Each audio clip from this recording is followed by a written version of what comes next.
بسم الله الرحمن الرحيم فاسألوا أهل الذكر إن كنتم لا تعلمون আসসালামু আলাইকুম রহমতুল্লাহ ওবরাকাতুহ। একদিনই ভাই জানতে চেয়েছেন প্রেমের বিয়ে সম্পর্কে। প্রেম করে বিয়ে করেছে দুইজনে, অর্থাৎ নর নারী দুজনে বিয়ে করেছে প্রেম করে, মানে কোর্ট ম্যারেজ করেছে। তাদের অভিভাবক জানতো না এবং তাদের অভিভাবক জানার পরেও নারাজ ছিল অনেক দিন। এরপরে আর কি করবে, একসময় মেনে নিয়েছে, আনুষ্ঠানিকভাবে তাদেরকে গ্রহণ করে নিয়েছে। তো এই বিয়েটা বৈধ কি অবৈধ?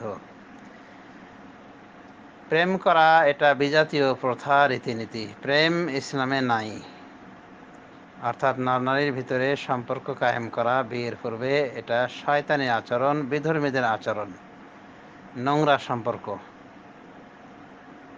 তো প্রেম করা পর্যন্ত তাদের কাজ ছিল অবৈধ।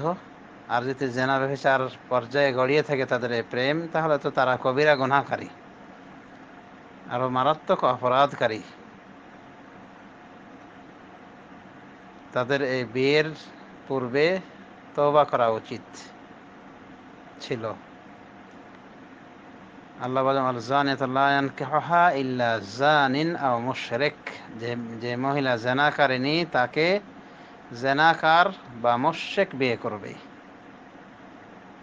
তো যদি এরকম হয় যে প্রেম করেছিল, এটা তো নাপাকি অবস্থা, তাদের প্রেমের অবস্থায় তাদের বিয়েও হয়েছে, মানে জেনা ব্যভিচার হয়তো করেছে। তো বলা যায় যে এক ব্যভিচার আর এক ব্যভিচারিণীকে বিয়ে করেছে, তো সেই হিসেবে বলা যায় তারা মানে এই হিসেবে মানে কুফু, মানে মোটামুটি মিল রয়েছে, মানে ওরা ওদেরকে বিয়ে করেছে, মানে জেনাকার জেনাকারিনীকে বিয়ে করেছে। যদি এরকম হয়ে থাকে, এরকম অঘটন, তো সেই হিসেবে বিয়েটা হয়ে যাবে যদি সেখানে অভিভাবক থাকে। তো অভিভাবকের অনুপস্থিতি হয়েছে এখানে, আমরা বুঝতে পারলাম অভিভাবক গ্রহণ করেনি, অর্থাৎ মেয়ের অভিভাবক গ্রহণ করেনি। মেয়ের অভিভাবক লাগা শর্ত, অভিভাবক থাকতে হবে মেয়ের। ছেলের জন্য এরকম কোনো শর্ত নাই, তবে অভিভাবক থাকাটা একটা নৈতিক বিষয়, সামাজিক বিষয় মাত্র। ছেলের পক্ষ থেকে অভিভাবক জরুরি থাকে না, অভিভাবক থাকা জরুরি নয়। তো শোনা গেল যে এই সংসারকে মেনে নিয়েছে তাদের অভিভাবকগণ। তো এখন এই বিয়ের বিধান কি? এখন বিয়ের বিধান হলো যে বিয়ে যখন থেকে হয়েছে তখন থেকে বিয়েটা আসলে হারাম, বাতিল। কারণ সুনান আবু দাউদ তিরমিজির হাদিসে রাসূলুল্লাহ সাল্লাল্লাহু আলাইহি ওয়াসাল্লাম বলেন, আইয়ামা ইমরাতিন নাকাহাত বেগাইরে ইজনে যাওজিহা ফানিকাহুহা বেগাইরে ইজনে ওয়ালিহা ফানিকাহুহা বাতিলুন ফানিকাহুহা বাতিলুন ফানিকাহুহা বাতিলুন। যে কোনো মহিলা নিজে নিজে বিয়ে করে ফেলে তার অলি অভিভাবকের অনুমোদন ছাড়া, তার বিবাহ বাতিল, তার বিবাহ বাতিল, তার বিবাহ বাতিল। এভাবে রাসূলুল্লাহ সাল্লাল্লাহু আলাইহি ওয়াসাল্লাম সুনান গ্রন্থের হাদিসে বলেছেন। এই মর্মের হাদিসটি সুনান তিরমিজিতে এসেছে, সুনান আবু দাউদে এসেছে এবং আরো অনেক অন্যান্য গ্রন্থে এসেছে। তো রাসূলুল্লাহ সাল্লাল্লাহু আলাইহি ওয়াসাল্লাম মেয়ের এ জাতীয় বিবাহকে বাতিল বলেছেন। তার মানে বিয়ে হয়নি, তাহলে বাতিল বিয়ে। রাসূলুল্লাহ সাল্লাল্লাহু আলাইহি ওয়াসাল্লাম আরো বলেন, লা নিকাহা ইল্লা বিওয়ালিয়িন, কোনো বিবাহ নেই অভিভাবক ছাড়া, অর্থাৎ মেয়ের অভিভাবক না থাকলে বিবাহ হবে না, বিবাহ বৈধ হবে না। আবু দাউদ সহ বিভিন্ন গ্রন্থে এসেছে, হাদিসটি বিশুদ্ধ।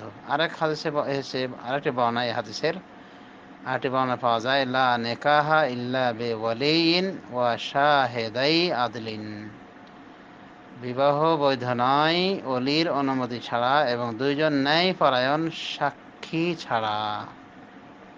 এই হাদিসটিকে বিশুদ্ধ বলা হয়েছে। এই হাদিস, পূর্বের হাদিস, তার পূর্বের হাদিস, সবগুলি হাদিস বিশুদ্ধ পর্যায়ের। আল্লামা নাসিরুদ্দিন আলবানী রহমতুল্লাহি আলাইহি এই সমস্ত হাদিসকে বিশুদ্ধ বলেছেন এবং তার পূর্বে অনেক বড় বড় মুহাদ্দিসিন কেরাম বিশুদ্ধ বলেছেন। এমনকি জমহুর উলামায়ে দ্বীনের দলিল হলো এই জাতীয় হাদিস, যে বিয়ের ক্ষেত্রে মহিলার অভিভাবক জরুরি, এবং মহিলার অভিভাবক যদি না থাকে, তার অনুমোদন না থাকে, তো এই বিবাহ বাতিল। সুতরাং এই হাদিসগুলির আলোকে বলা যায় যে এই বিয়ে বাতিল।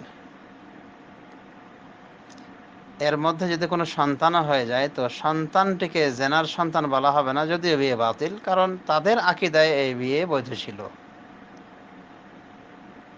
যেমন কেউ কোনো মহিলাকে বিবাহ করলো, এরপরে প্রমাণ হলো, বিয়ে করার পরে সংসার করলো, এমনকি বাচ্চা হয়ে গেল, এরপরে প্রমাণ পাওয়া গেল অনেক অনেক দিন পর যে তাদের উভয়কে কোনো এক দুধ মাতা দুধ খাইয়েছে, তাহলে তারা ভাই বোন হয়ে গেল।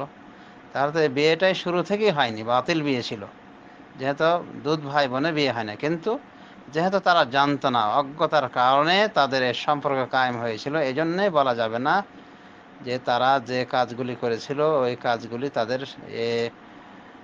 জেনা ব্যভিচারের পর্যায়ে গিয়েছে, বা যে সন্তান হয়েছে ওটা জেনার সন্তান, এগুলো বলার প্রয়োজন নেই, এগুলো বলাও যাবে না। তবে বিবাহ বাতিল শুরু থেকে। ঠিক এরকমই অলিবিহীন বিবাহের বিষয়টি।